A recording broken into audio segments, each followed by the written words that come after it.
I'm covered, yeah. Not in gold or pearls or fame, but under his name. I'm covered. Hello and welcome to Bible Doulas. My name is Jenny. I am here with Sarah Williams, with Alyshaba, with Victoria Fink, and we have a super exciting hot button show. I think it's gonna be it's gonna be an important one. It's definitely something that needs to be talked about right now. We are calling this show the F word. Is feminism anti-Christ? So this is not a show to debate. Um, I think most of us are relatively on the same page with this subject matter. We haven't discussed it before, but just from knowing these women, I think we're all relatively on the same page, and we're really looking forward to just presenting some ideas of what feminism is and what it's not, and some of the kind of trends we're seeing coming up, specifically in the Torah community, I would say, as well as Christianity. So yeah, I would ask, if you don't mind, Victoria, could you lead us in prayer before we get going? Absolutely. Father Yahweh, just want to thank you and give you praise, Father, for bringing us all here together to speak on this very important topic. And we just want to ask that you would guide our conversation with your Holy Spirit. Help us to speak the truth in love, and may hearts be pierced if they need to be, and help us to be good examples of what we are called to do, to be meek, gentle women. In Yahushua's name, amen. Thank you very much. So for me, I guess I wanted to say I was a little taken aback in the last number of weeks when I started to realize that there were people who call themselves whole Bible believers and are feminists. Like, my head kind of exploded. I didn't really see that coming. I kind of took for granted that people who read the Bible, if they're not like really kind of progressive Christians, that they were for the most part subscribing to the roles that are outlined, but clearly outlined by our Father in the Bible, how I see them anyway. Maybe you guys have a different take. So I was really kind of taken aback in the last while, seeing different opinions that I didn't even really realize in my ignorance actually existed. I come from the world of like goddess worship and like divine feminine and oracle cards. My daughter and I, she's 15 now, but we used to run, oh, I'll shut that off. Sorry. We used to run mother-daughter retreats, and one of the first ones we did was like getting in touch with your inner goddess. She was like 5 years old, and I was running this women's circle with girls and their moms, and we were like putting our rocks out in the moonlight to energize them, and like all of this witchcraft, really.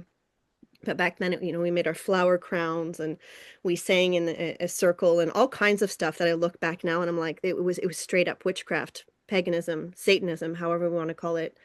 So we'll definitely talk about that kind of stuff tonight. But that is my world. So then when I came into this world and I'm like settling into my role as a biblical wife, I was a little bit triggered by seeing feminism get kind of thrown at me by other Bible believers.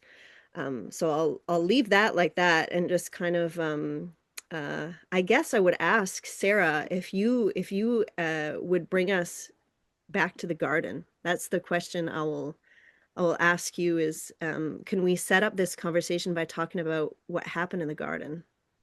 Yes, so I took a few notes today. So if I ramble, I'm sorry. But so I want to start with a few verses, and we all know it's going to be from Genesis. Like Genesis 2:7 says, Then Yahweh formed a man from the dust of the ground and breathed into his nostrils, and the breath of life, and the man became a living being. So we start there. He was created first. And we go into 2:18. Yahweh said, It is not good for the man to be alone. I will make a helper suitable for him.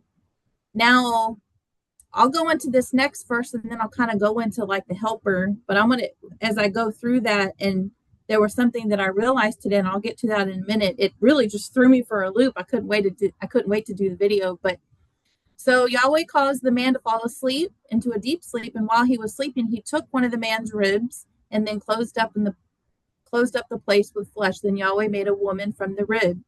So she was taken out of Adam. And so we see this. This is the word of Yah. This is in the Torah. And so this is truth, right? And so, and when we see that she's a helper, she's not an afterthought. Like, this was part of creation. This was all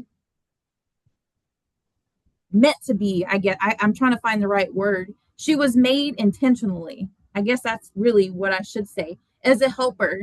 And that word in Hebrew is azir, and I may be saying that wrong. You can correct me. Ezer, and it's the same word used to describe Yahweh's own help to Israel in Psalm 33:20. So it's not that you are some sort of subordinate to where you're, have to sit there and do this all day to your husband. That's not what this is. And so, and I wrote, when we embrace this as a part of our role as a wife, our responses will begin to reflect that transformation. So we're not beneath him, as far as like we're not unimportant. We came from his rib, we came from him, we came from Yah. So let me get down to what I was going to talk about, and I won't be long. But so, how when the serpent came into the garden, and he, we know the story, the fruit, Eve and Adam, and and I always say this, especially when I'm coming against the dietary laws in Leviticus 11, I always come back to the garden and I say, well, the first sin was almost like a dietary, they broke that. But then I started thinking, and I started really studying this, and on the surface, that's true. But you know how, there's always like different levels of, you know what I mean? And so they basically ate what Yahweh told them not to eat. But if we stop there, we're going to miss something different. So when the serpent enters, he approaches Eve out of order, and Adam is silent. The first attack in this original order came from the serpent and was not only deception, but it was disorder. Eve steps out of alignment and Adam fails his responsibility. Both stepped out of Yahweh's design. Satan brought disorder, confusion. And we also see this. Let me read this. He refrained. Okay. So the temptation was to step out of Yahweh's design. Does that make sense? So yes, they ate of the fruit, but the whole design was off. So in reality, the first sin was not dietary, but a reordering. Like, the real issue was order being reversed, replacing Yahweh's authority. The serpent said, did God really say that? So now what we see today is not new. It's a continuation of that rebellion. So we see identity confusion, the roles reversed. We see it in the Torah community a lot. The feminism, authority issues. I struggle with that my whole life. We're dealing with ancient rebellion. And so, and I wrote this, there was no hesitation when the serpent engaged with Eve. There was no spiritual boundary covering her ears. Like, Adam was silent. There was no covering at that point. Yeah, I don't know if Yah showed me this today, but I was like, whoa, hold on. Where did that come from? I thought it was just the fruit, but no, it was the complete opposite. Satan, the serpent went to Eve and the whole thing was reversed. Does that make sense, or am I making any sense? I don't know. You're good. Wow. I feel like feminism derives from the garden, if you want to know the truth. So that was what I learned today, actually. Wow, thank you. And it is that I think we were talking a little off camera, is that what this whole thing is about is reversal. Yes. And as we all know, how the enemy inverts everything. It's an inversion, and that's what we're seeing is like if it were not for feminism, people would not be transitioning their children right now. Feminism was the precursor to that slippery slope of everything that we're seeing. And then eventually was labeled feminism, because let's face it, we love labeling things. So it's now called that. But thank you, Sarah. I definitely, I could give a little rundown of the different waves of feminism. Is there anything, Alyshaba or Victoria, is there anything you guys wanted to say about Sarah's awesome aha moment? I'm not going to say I knew that, Sarah. Don't worry. That was really, really cool. Thank you. I think she pretty much hit the nail on the head with that one. All right, so I a few. notes from that. That was I wrote a couple of those things down to bring back to some of our women's studies here. Awesome. It's good. Nice. Yeah, those are those things that we're going to be meditating on for the rest of the night. We have to focus on what we're doing now, which is presenting the rest of what we have. But yeah, that was a good way to open this up, Sarah, because now we're all like, whoa. Wow. Awesome. So I was actually a women's studies was my minor in university. And I look back now and I'm like, I cannot even believe how invested and how interested I was in that topic because it was so empowering, right? And that's what this is a damn the patriarchy. And there's no feminism that okay, so I guess I'll just say like it started with that first we talk about 3 or 4 waves of feminism, and this is stuff that has been erased from my memory because I really stopped caring. Um, but the first wave was, women were working. It was becoming normalized for women to work outside of the home. In the 40s with the war. Then there was the suffragette movement. So in the late 1800s, early 1900s, women just wanted to be able to vote. And like, I don't know how many, do you guys vote? I I don't. do. Isn't that so funny, right? This was the big thing, like, oh, you don't think women should vote? And I was like, I don't know. I don't even vote anymore. Like, I don't even know. Yeah, I stopped voting years ago. so sorry if we're taking for granted all that hard work. It's amazing when you start to dig into this, and we won't probably go into too much detail today anyway, because I'm seeing this conversation as like a primary conversation of what potentially could be many more conversations. But the amount of lobbying and money that went into pushing the feminist agenda is incredible. Anyway, so agenda after agenda, thing after thing was pushed. Now women are working, you've got dual incomes, you've got divorce left, right, and center. Women just wanted to be able to vote. Okay, and then the second wave of feminism was about equal pay. So all the women were working anyway and wanted to be paid what men were being paid. We're probably of one mind. We all work. Um, I've worked full time. I'm still kind of technically a single mom because even though I'm remarried, Jesse and I don't even live in the same country, and I still take care of my kids. So I work full-time hours. I work really, really hard. I work harder than I would like to. Um, it's nice when I get paid as much as my male counterpart, but we're just like in a different time, in a different like it just went in this direction. I don't know. That's the best way that I could say it.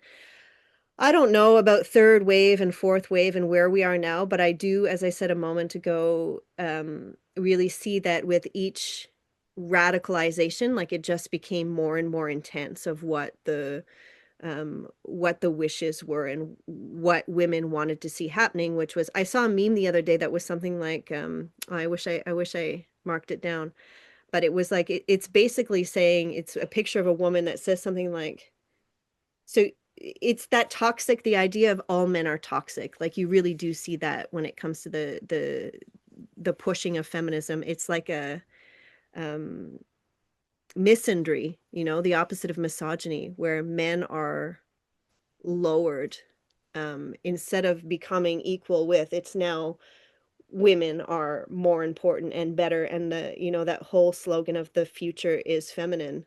um I mean, it's witchcraft. We can talk a little bit. Actually, Alyshaba, do you have anything to say about witchcraft and the occult? And even the Well, Jezebel spirit is probably a good thing to bring up now. yeah, that's true. Um, because well, that's kind of where I started with my notes even today that when I was making them. Because, even as Abba's word tells us, our battle's not against flesh and blood, but it's against the principalities and the dark forces of this world. And especially when you look at feminism and the strong ties to witchcraft, it's Hashatan, is the main adversary behind it, but very much through, or very much so through the Jezebel spirit. When you look at the manipulation, because the Jezebel spirit uses emotional and psychological tactics to influence others. You have the control and dominance, the desire to direct actions of others, undermining, rebelling, first and foremost against Yahuwah's divine order and authority, but then also then secondhand, headship with the man. And then you have the deception through the Jezebel spirit. The spirit utilizes falsehoods and half-truths to create division and position oneself in a place of power, which you very much so see through feminism. Then you have, the rebellion, opposing accountability and refusing to submit to authority, first and foremost, Yahuwah and his divine order, and then our headship, the man. And um, a lot of it just boils down to an elevation of self, which even, and pride, which that's even what, caused Hashatan's fall. And now all these principalities working through that to create havoc and disorder in the family and now in the body of believers. Um, and then a lot of it too, because you look at, well, Jezebel from First Kings, that was an external enemy. But then you look at Jezebel referenced in Revelation, that was more so an internal threat, where it was within the very body and assembly, leading others astray, which very much so we see with feminism, first in the home, and how now that's bleeding out into the assembly, like you were talking about, even how many women that claim to be Torah observant but are self-proclaimed feminists. Those don't go hand in hand with each other. That's nothing but rebellion against, our creator and his way. Um, and then also, this is, I think, where a lot of people then don't think about enough, because you get a lot, especially with feminism and with women, they talk about, when they're usurping authority. But a lot of that starts actually with subversion. And I think that's part of why Yahushua's, when he's addressing them in Revelation, because that's where it was starting, because with tolerance. Because with the subversion, the goal is to make the current leadership or structure appear incompetent, which many men are trying to do that now, saying the men are incompetent, and we can do this better and such forth. And then it's getting people, it lays the groundwork so people will want to turn away then from what is actually meant to be. Like even like with Jezebel in First Kings, she didn't just take the land, she subverted the legal system to make, the theft look holy and to get these people to do her bidding. But then after that, you have the usurping, the goal is to the seat of authority, regardless of whether position was given by Yahuwah or not. And that's what you really see then in Revelation 2. She calls herself a prophetess. She didn't wait for the assembly to recognize a gift. She usurped the role of a teacher to lead them astray. And now you're seeing that especially trickling through with all this feminism agenda within the very body of believers. 'Cause feminism, it's basically a strategic stronghold of Hashatan intended to weaken the family unit and the assembly. Because like from a spiritual warfare perspective, removing the covering of the man is a tactic of Hashatan to leave the family spiritually exposed. Um, it's Yahuwah wants order. Hashatan wants nothing but chaos, and that's what a huge driving force, at least that I see behind feminism. I have goosebumps. I hope that all made sense. Like I said, I'm so new to this, so To being on camera. You're doing a great job. We're so happy to have you here tonight. You did a great job. Thank you so much. Victoria, is there anything you want to bounce back on? You're just taking notes. You're just here to write notes for your Bible study. This is kind of my MO. It's funny. I walk into the Bible studies here and I'm just jotting down notes the whole time. And then I'm like, okay, now I'm going to connect all this together because I didn't really know where I was going at the beginning. So some of this has kind of been like, oh, yeah, that completes the thought I didn't finish earlier. But just with that whole Jezebel spirit and the false teachings thing, Jenny, I know you and I have talked about this.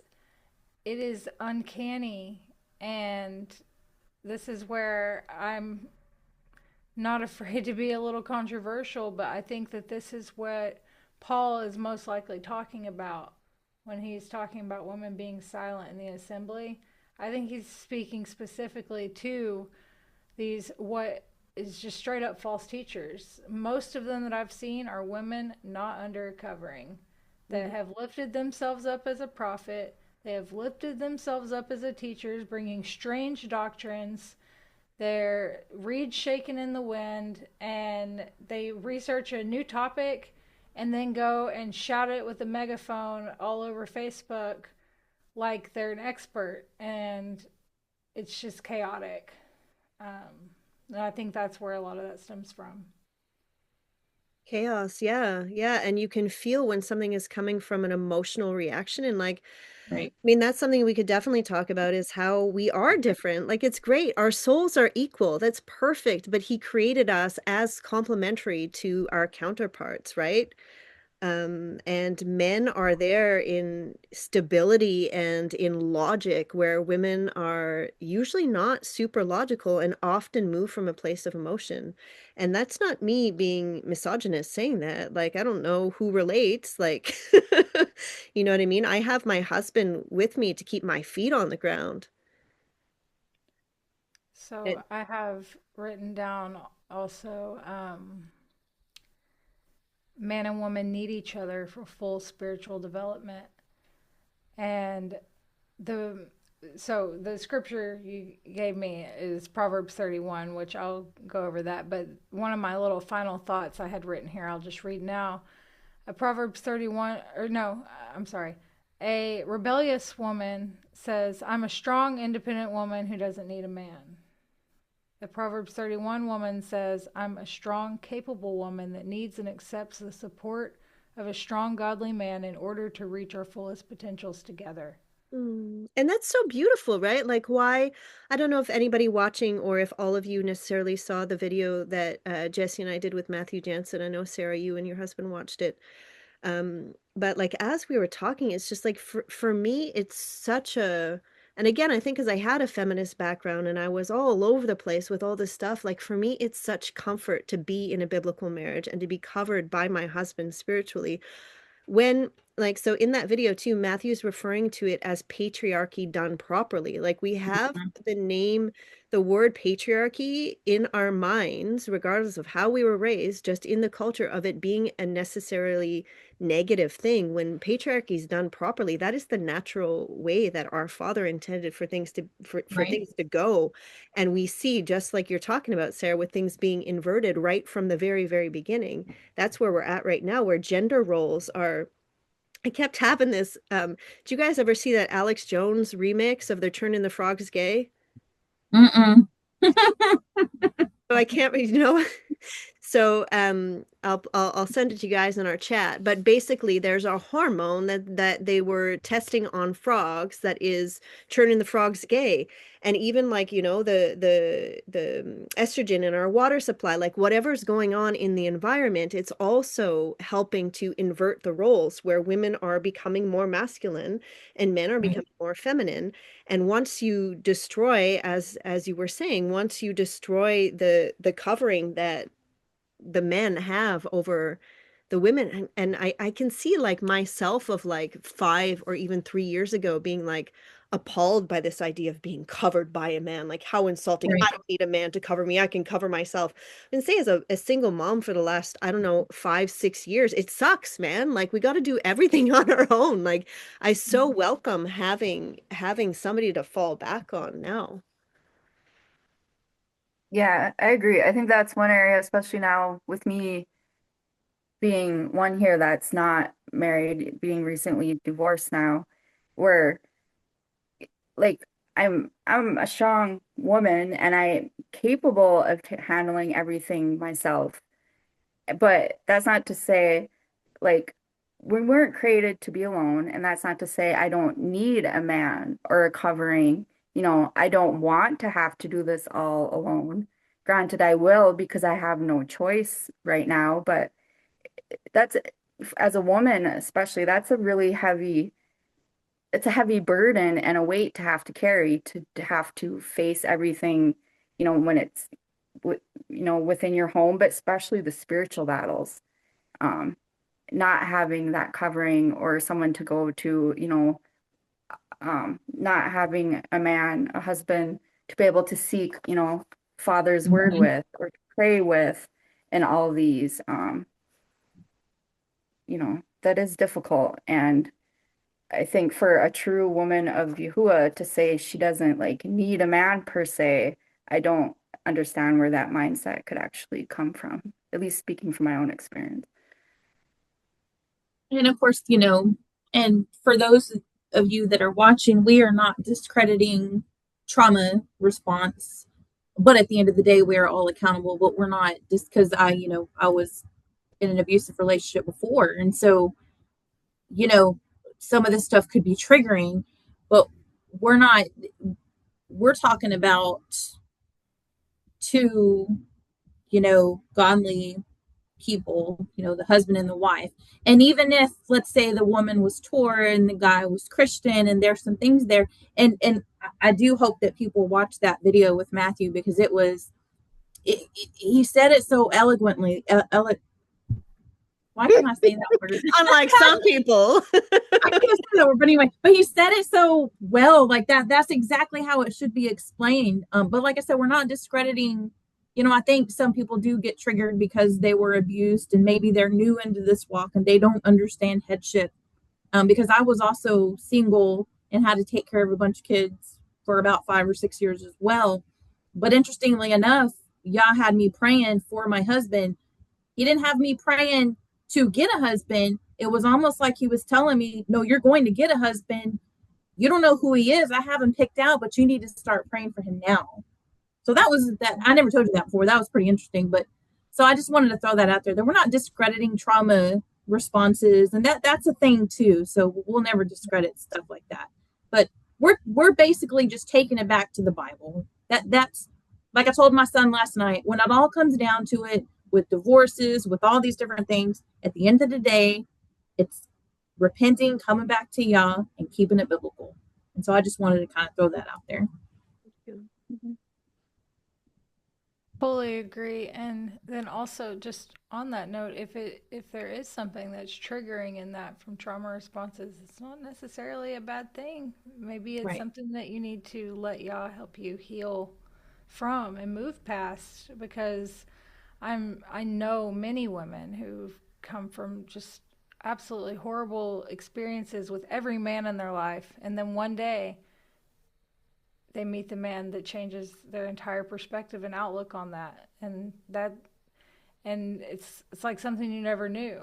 I was happy with being alone and was okay with that, but to once you get to experience like what it really is supposed to look like whenever a husband is walking and mimicking the Messiah and the wife is doing the same, like it's a reciprocation thing and not the patriarchy done. What did you say? What is it? That was so catchy. I forgot. Properly, I think patriarchy done Properly. properly. Yeah. Yes, Yep. it's such a beautiful thing, and so that is something that I would encourage you to seek the Father on if that is triggering, because you can heal from that. Anything, but I had, thank you, Victoria. I don't even know, I will just straight up say, I don't know how many boyfriends I've had in my life. Various levels of functional and not, you know, and I was married for quite a while to my ex-husband. And then once I will say once I came to Christ, got baptized, was walking as a Christian for some time, I was also good. I'm like, I had no room or desire in my life for a man because I had Jesus and that was enough. And it really was. And I left all that idea of being remarried on the shelf. It was not even something that I necessarily felt like I wanted. And then Yah gave me Jesse, like quite clearly that happened. And we're both so blessed. And I feel I often have this thought echoing what you're saying, Victoria, of like how a good husband can bring healing. Like as much as the healing comes from our Father, being with a partner who is able to, you know, a Yah-fearing partner who's able to hold that space that he's supposed to, has healed me in ways that I just did not think would ever heal. It's because Well, it's going back to the natural order of how our Father intended it. sorry, little things like realizing I don't I don't flinch anymore, Mm. Somebody's coming to hug me, There's the healing that is possible is beautiful things. So, anyway, sorry. I didn't mean to totally derail us, but I don't feel like you derailed us. This is great. okay. We're doing for four squirrely women. We are doing A-okay, I ladies. think we are too, actually. I was like, wow, we're You did derail yourself and you were going to talk about Proverbs 31 and we kind of just I don't remember why we were talking about that, but I was commenting on how I feel like you're a very good example of a Proverbs 31 woman because of the meekness, you're gentle, and I also know you're very, very hardworking. And I know that for your ministry, you carry so much weight on your shoulders.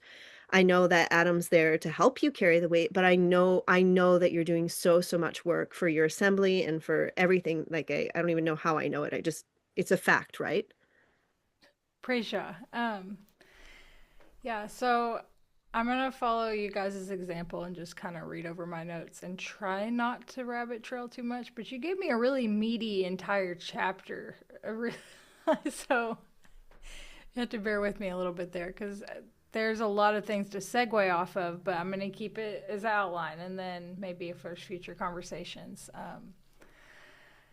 So just a few notes. Like contrary to popular belief, the Bible and Yah are very pro-woman.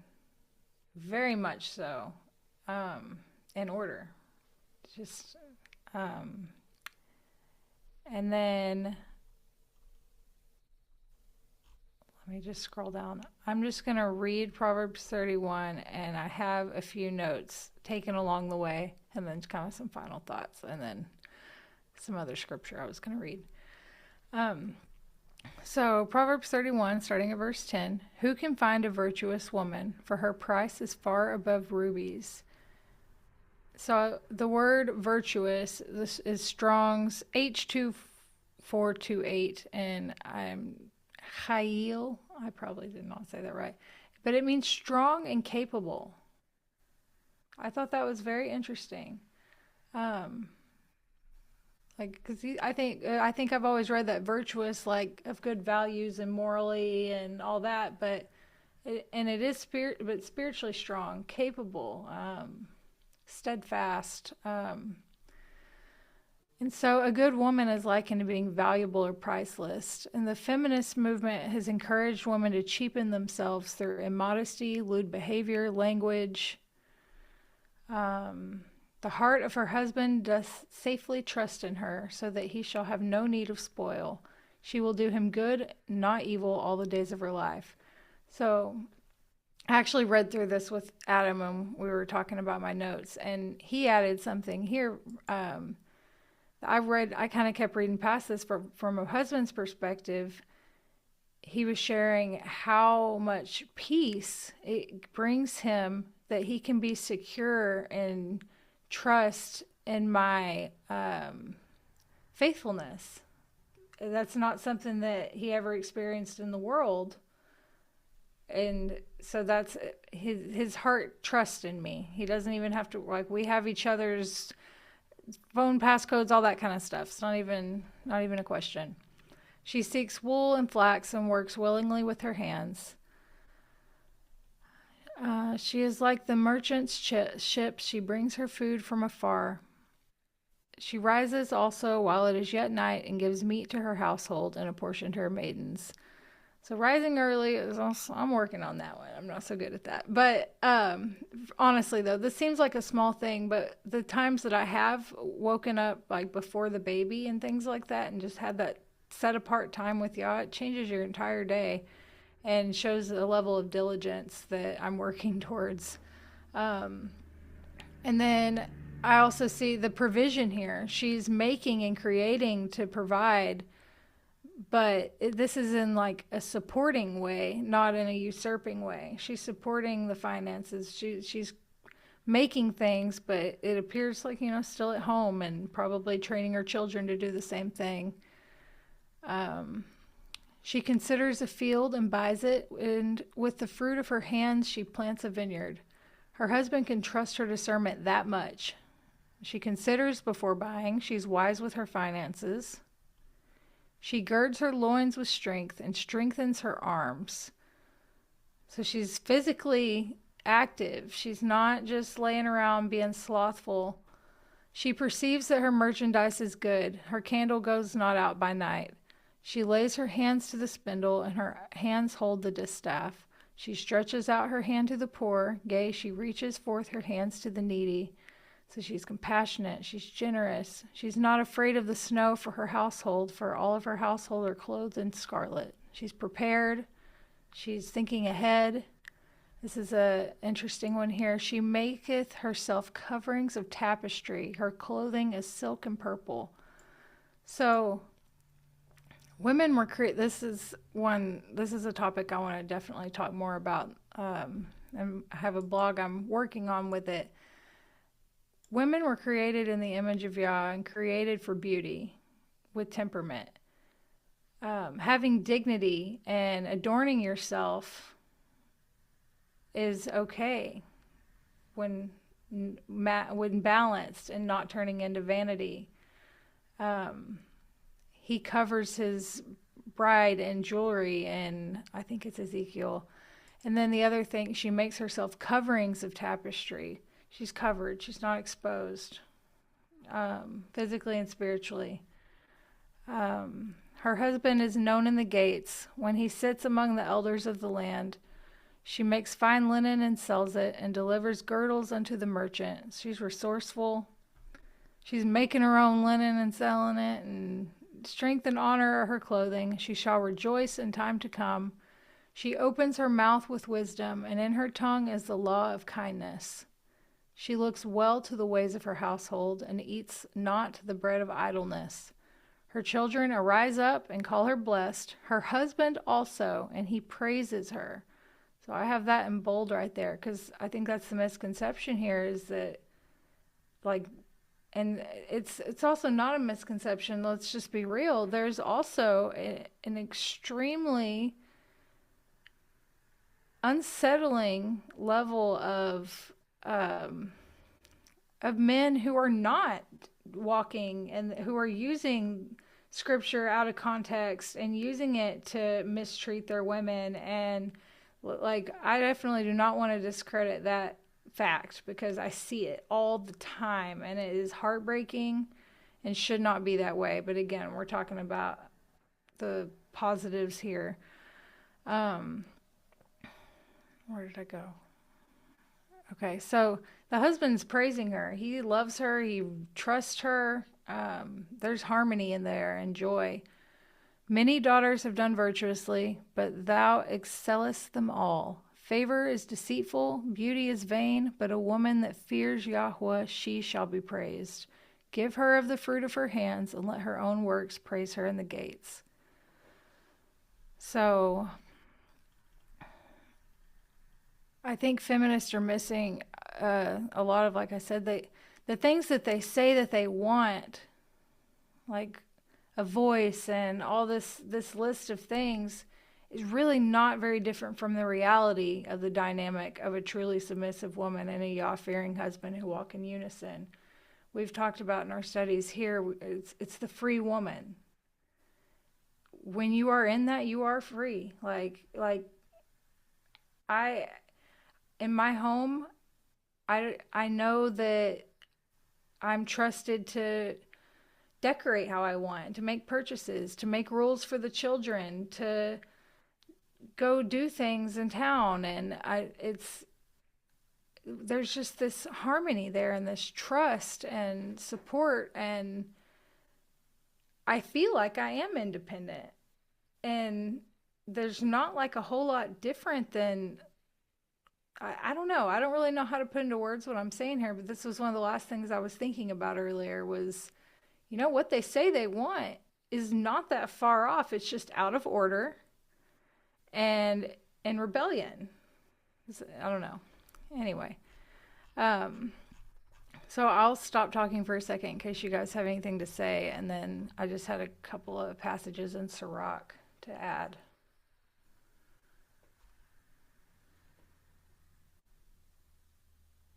We're all ears. Thank you. No, That's I agree with all that. beautiful, and it's Yeah. really, it's, you know what, take before you go back to Sirach, which I love that book. I think it might have actually been you that suggested that I read it, Victoria. I had put a question on Facebook. I was pretty soon, so like we started this channel a year ago, and I think once we get another 75 subscribers we'll be able to do lives um, on YouTube. And I think that would be really, really fun for this kind of topic because, of course, people can ask questions and then we can Yes. answer immediately, which is not the case right now. But people did comment on this Facebook post. So I'm just going to scroll through. And if anybody wants to comment on any of these things, please do. So one of our sisters, Sita, said she would like to know about the role of a feminist wife versus traditional wife versus biblical wife. Does Mm. anybody have Hmm. feminist versus traditional versus biblical? I mean, for sure. Now, with I live, traditional, go ahead. well, I was going to ask, with traditional, are we talking about like American traditional, like in the 50s, like where it's I'm you not have sure to what she say, means by that. yeah, I do know her personally, actually very cool story and testimony. We were Bharatanatyam dancers together. So Sita and I worshipped the false god Krishna together in dance. She fell off my in Hindu Indian dance. She fell off my radar, and then next thing I knew, she was asking to join our Bible study. She had moved down to the States, and she was a Christian, and she was married to a Christian man in the States. So I don't know what she means by the word traditional. I do know that she was raised in, New Age Hinduism, and is now a Bible believer, which is awesome. So um I don't know if you want to put traditional. I'm thinking like the 50s housewife, which is, right, I mean, cultural yeah. tradition, like, well, yeah, that makes sense. For sure, feminist, like a feminist. My first marriage was a feminist marriage, 100%. I live in a very anti-Christ. We can bring that conversation back to that. The province I live in, Quebec, was, taken over by the Roman Catholic Church. People were forced into having many babies from the church. The general population wants nothing to do with anything that resembles Christ because they associate it with the Roman Catholic Church. So it's done number on this province, which is now a very feminist province. I cannot legally change my name. So I got married in New York. So my last name is Willie in the States, but I can't change. I've never been able to change my last name because this province will not allow you to. Anyway, lots of examples. It's a very feminist province that I live in. So my first marriage was very much a feminist marriage. Like I called the shots on everything all of the time, and now I'm still parenting with the co-parenting with the father of my kids. And obviously I can't call the shots on his life anymore, but I look back at all of the decisions I made on my own, thinking that that was a good thing. And like the burden, like just to take everything as a feminist wife on your shoulders. I have I have a client, I have a number of clients, as I was telling you guys. I go into the homes of people and I do the things that the parents can't do because they don't have the time.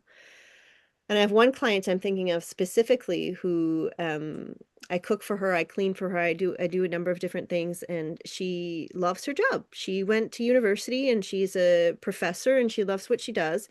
And she also has to cook and clean and do all of the other things. So I said to her the other day, I said, "Well, this is where feminism got us, isn't it?" And she kind of looked at me surprised. I'm like, Feminism just means that women have two full-time jobs now. We still Right. do the majority of the childcare, even if we bring our kids to daycare, which that's a whole other subject that we should talk about. The kids go to daycare, the kids go to school, wherever they go. Then we still have to do the laundry. Like very few men actually pull up that part of it. So women are still doing everything, plus they're going to work full time. So that's where feminism marriages got us, was we just have more work to do. We, Right. not me specifically, but um sorry, that was my own little tangent there. Mhm. But that's definitely something interesting, is the breakdown. Alyshaba, I don't know if you want to go back and talk a little bit about what you were saying with the enemy's plan of destroying the family. And I mean, he definitely has succeeded in the majority of households. Yeah. Well, the whole order is pretty much flipped on its head, especially when it comes to feminism. You have the women, yeah, wearing the pants in the relationship, calling all the shots, whether it be, just in life choices in particular, or but even more so, which is more concerning, when it comes to spirituality. And, because then your family doesn't have the proper covering because it is the man's leadership that provides the covering. Um, well, that was something I made in my notes. That was a thought I had earlier. Hold on.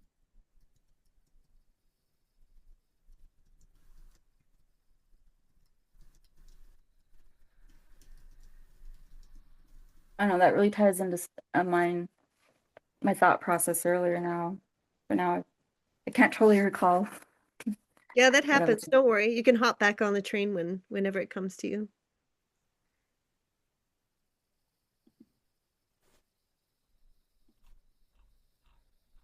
I can go, let us know when you remember what it was. I can go Okay. back onto the Facebook questions, or Victoria, if you wanted to read from Sirach, that would be a good time.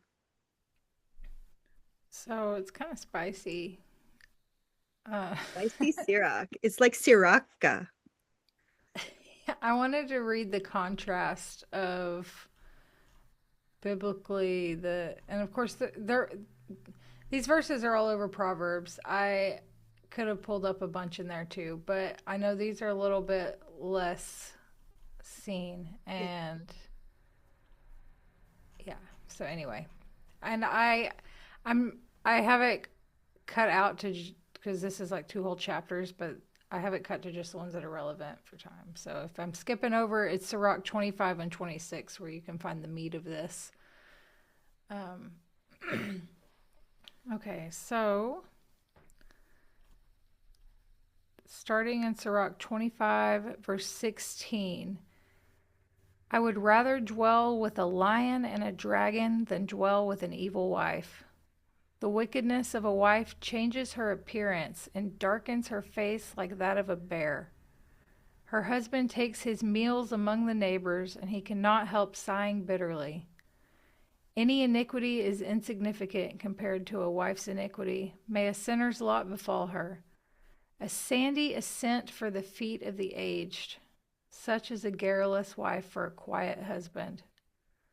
Like, have you guys ever tried to walk up a hill on the beach? Imagine being 80 and doing that. That's what it's like when you are contemptuous and all that. Do not be ensnared by a woman's beauty, and do not desire a woman for her possessions. There is wrath and impudence and great disgrace when a wife supports her husband. So I would read that like this financial, like what we see these days with women being the breadwinner all the time. Wrath and impudence and a great disgrace when a wife supports her husband.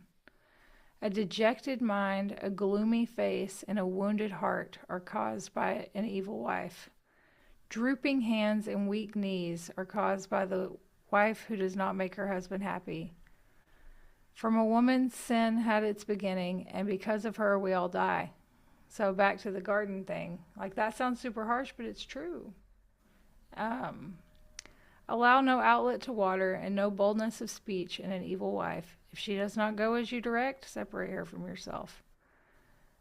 Sirach 26. Now the joy of a good wife.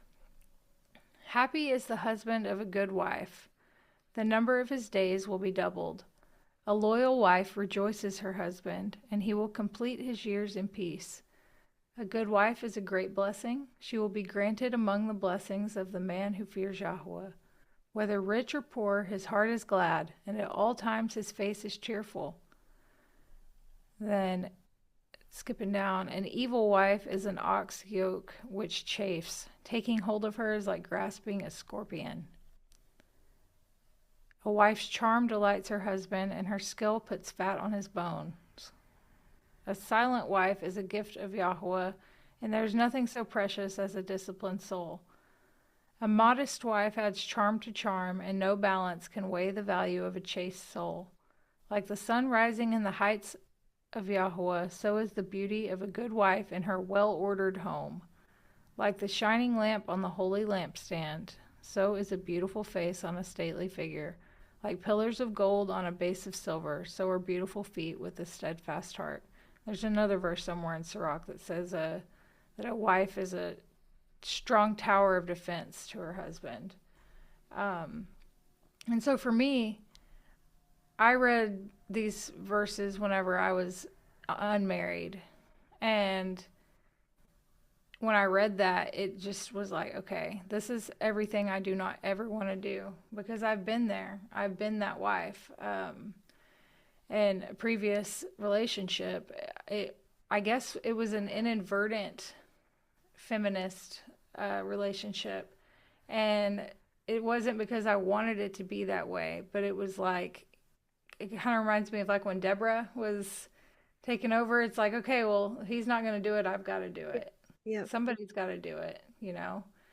And there was just a lot of toxicity there. And I had to do it. I had to wear the pants. I had to do all of the things. And it was exhausting. And all I ever wanted was someone to, you know, help do those things. And I grew up having all brothers. So it was like all the mentality of like anything they can do, I can do also. And I'm going to prove it to you. And so that's always been, that's something I still am struggling with, not in like the same way, but in small ways. Like I'm raising a son now, and there's things that I want him to learn, but I'm like, this isn't my place to teach him this. And I should have another man teach him this. I say another man because, okay, so Adam's a desk guy. He is not the like fixer, put stuff together guy, and he's just not. My brother is our handyman, and so I'm like, you know what? Instead of putting this Amazon package furniture together, which I'm fully capable of doing and actually really enjoy doing. I've always liked to put stuff together. I'm like, instead of him seeing me over here modeling this behavior, I'm going to sit back and have my brother put it together and show him how to do man stuff. And I'm going to go make them something to eat. Not because of like the stereotype of like women get in the kitchen, but because I want my son to grow up and know that he is a young man. And I want my daughters to grow up and know that they are women and their correct roles in that. But I don't know how I got off on that just now. But basically the difference in that and who I had to be and become, and then just kind of trying to in every way possible like be that and to relinquish that control over things sometimes. And to not be contentious. And sometimes I've realized that I can be contentious without even meaning to be. And so this is a note that I didn't know where I was going to put this, but it's going to go right here. So this is a note I had for myself. You are not your husband's Holy Spirit. If you believe that Yah is leading him, let him lead. Even if you think it looks like a mistake, maybe Yah wants him to learn from it. Our job is to intercede for Yah's will and ultimately respect our husband's decision as the head of family on matters that do not breach Torah. If you are truly walking in a meek Proverbs 31 wife role, then the heart of your husband will trust in you and value your insight and counsel, and nagging will not be necessary. And then I just have kind of written down as the example of like Abigail, let Yah work it out. And there's been times with like little bitty things where, just for a small example, like I didn't agree with the way that you just, what you said to the kid to correct them. Instead of telling you all about how I think you were wrong just now and dishonoring you, I'm just going to go pray and ask Yah that if that was not right, that he would convict them. And 30 minutes later, he walked in and he's like, I'm sorry, I didn't handle that the right way. And I'm like, Praise And Yah. can you imagine the fight that you potentially could have caused if you had Yeah. stepped in there and were acting as the Ruach for him? That's super inspiring, Victoria. And it was a huge thing for me because I did realize that I went through that. There's been times where, because before that, and that was the thing that he, like, because we've never had like any kind of issues. Anytime there's any kind of little squirmish, it's always something like that with one of the kids where I'm like, I don't like how you just did that. And previously I'd been like, you shouldn't have said that. And it turns into, "Oh, now you're correcting me in front of the kids. This is dishonoring and disrespectful." And it is. And so it just hit me one day. I got upset and I'm like, you know what? No, I'm going to pause. I'm going to walk in the room.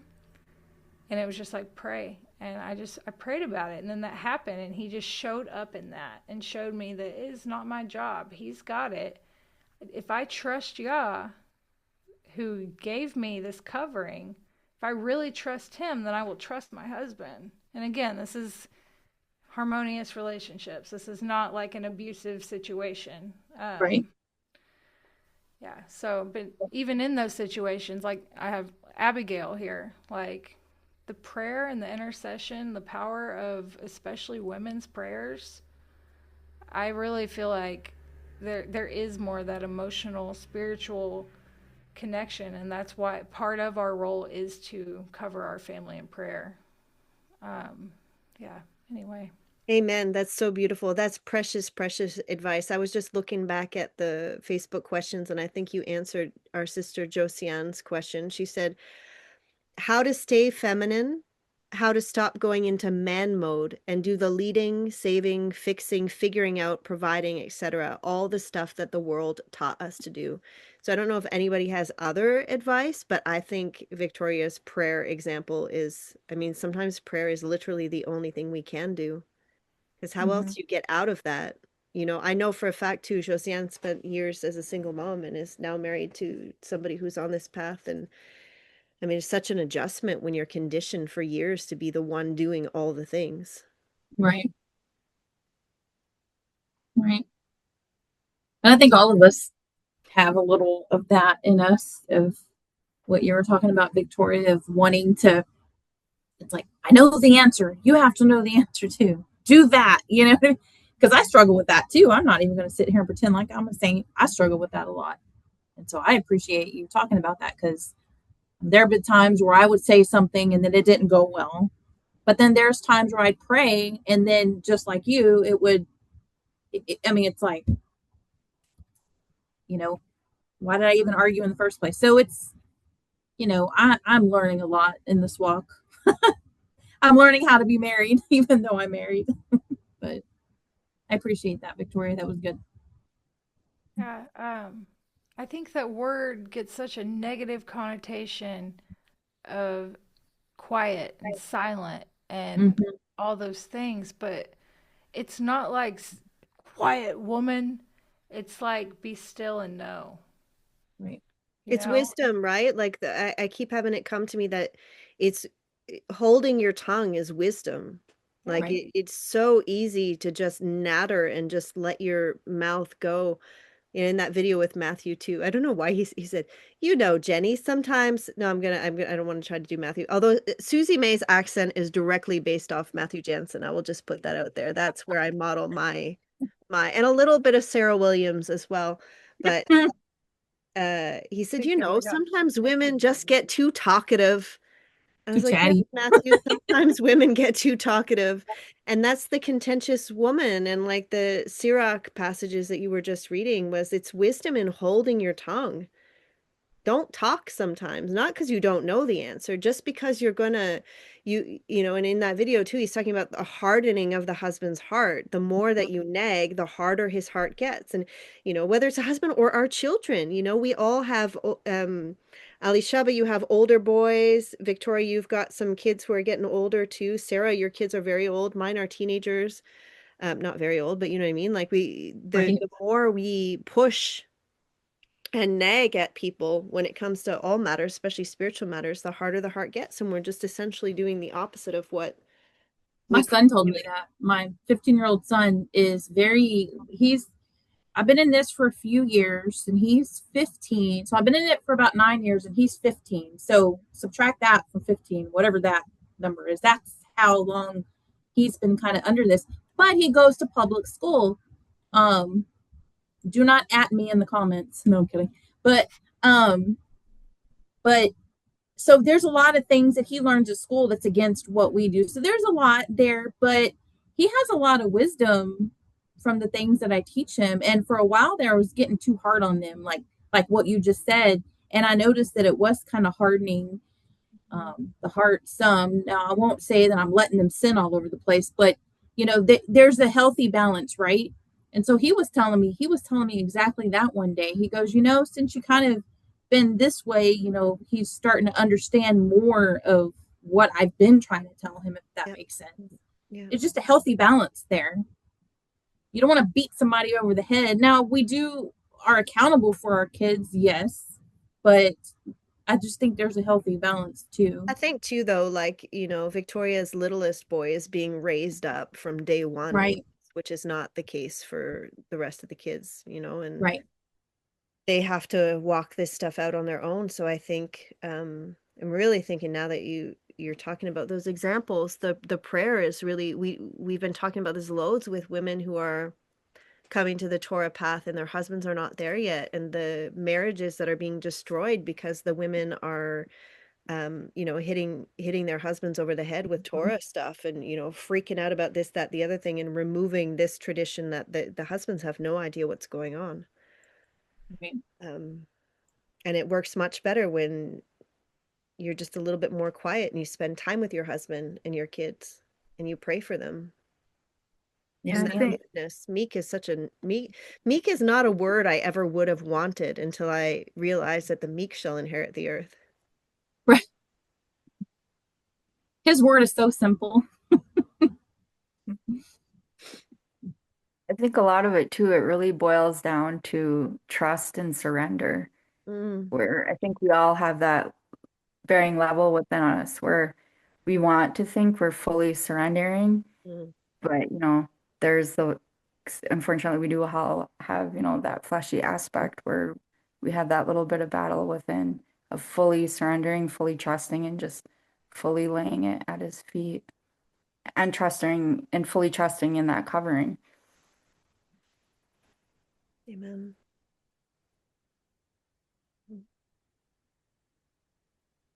Does anyone have any commentary on the question of, is feminism anti-Christ?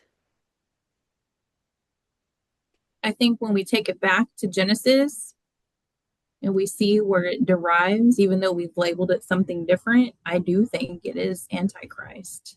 I think anything, because if you notice, Satan, he tries to invert everything. You know what I mean? And so I personally think that it is a very antichrist thing.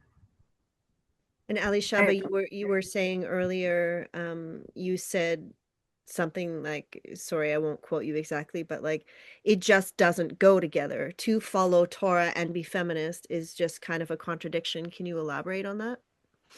Yeah. Well, first and foremost, because feminism, it is rebellion. It very much so aligns with the anti-Messiah spirit, because first and foremost, it's rebellion against our creator, Yahuwah, and what he has said, his divine order. And then second, it's, rebellion against our headship, and rebellion against Abba and his ways, that there's no way that could possibly go hand in hand with truly, being someone that's following him in his way. Does anybody think that sometimes this comes back onto poor Paul? Like everything, like it seems like a Oh yeah. rebellion against Paul. It seems like women are mad because they've misunderstood Yep. what Paul said. So now they want to revolt against Paul. Yes. I think Uh, that. As I have Paul pulled up on my screen over here. Give us some Paul. I would love to chat with Paul. I think Sarah said that in a previous video. Like, Paul, like, could you just have made it a little bit more simple? We I read just want to we say do our Bible Paul studies. makes. Go ahead. Paul makes what? He makes so much more sense once you've been running an assembly for a few Right. years. His frustrations make sense.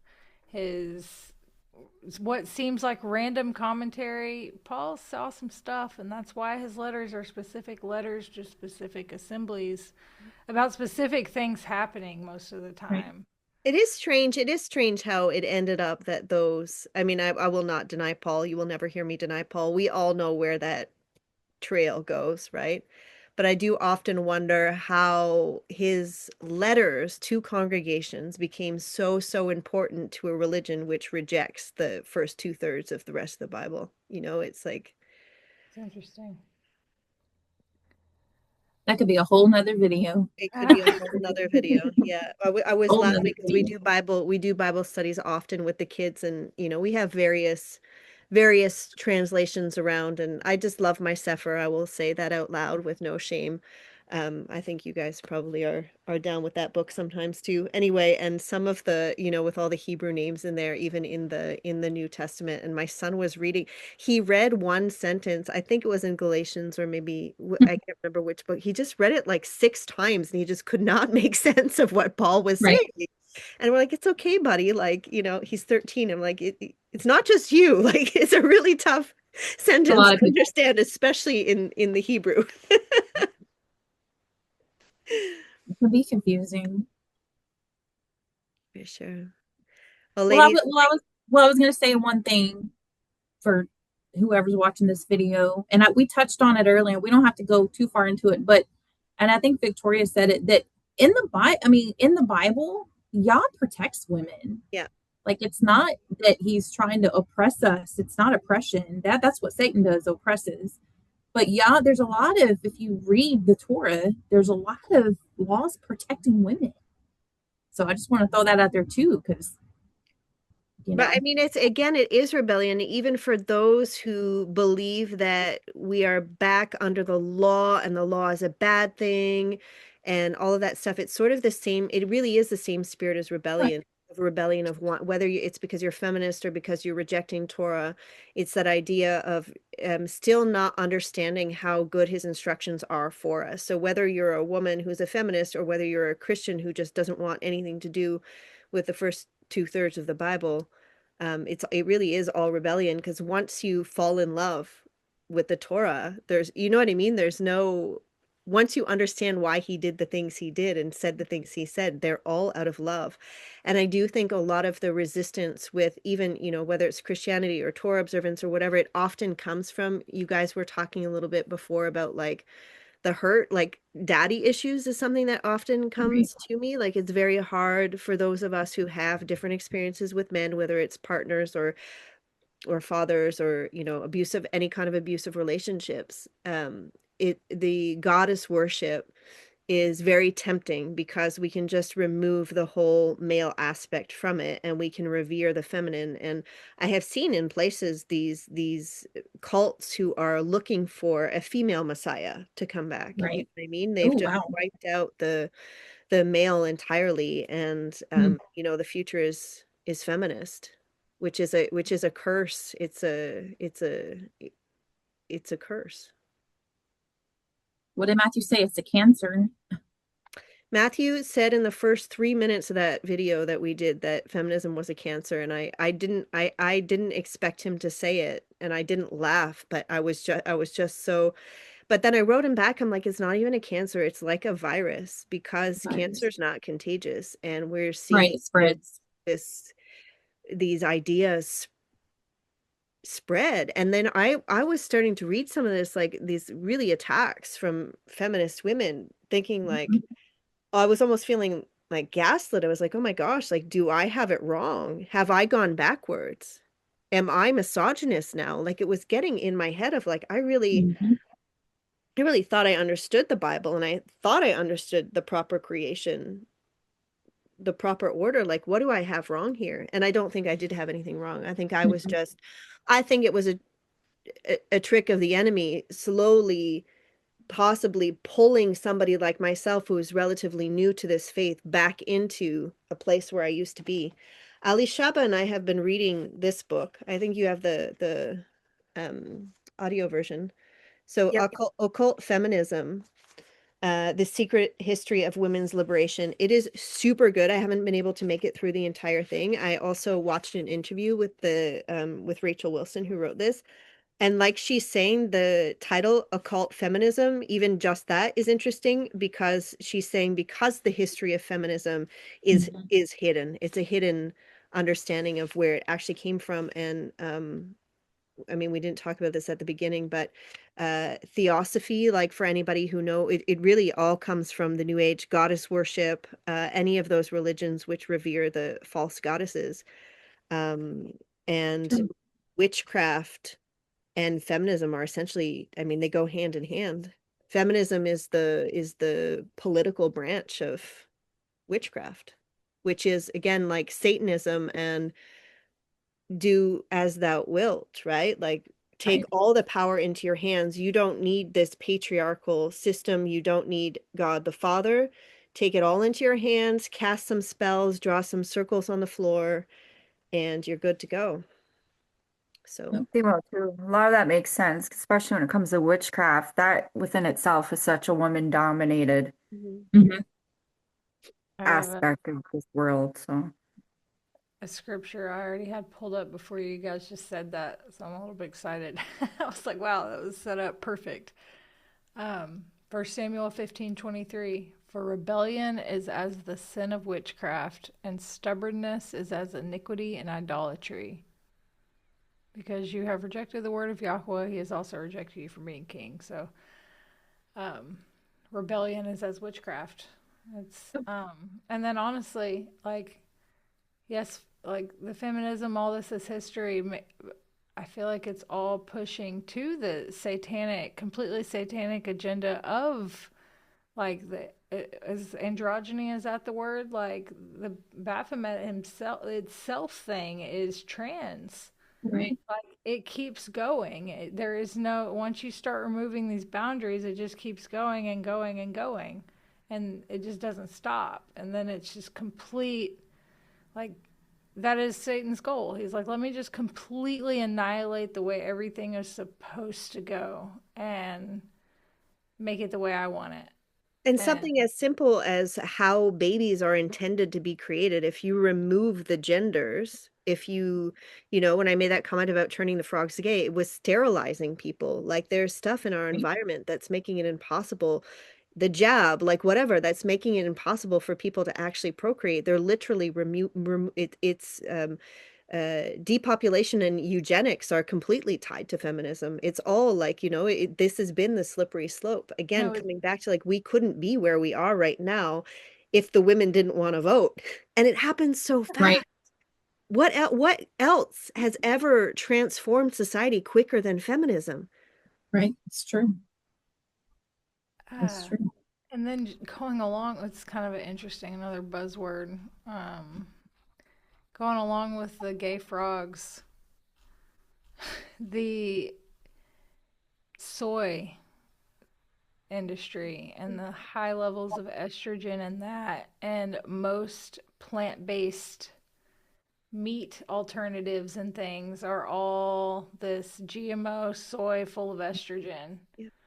So that's like everything is like part of this agenda. Well, Like this term, you guys know the term soy boy.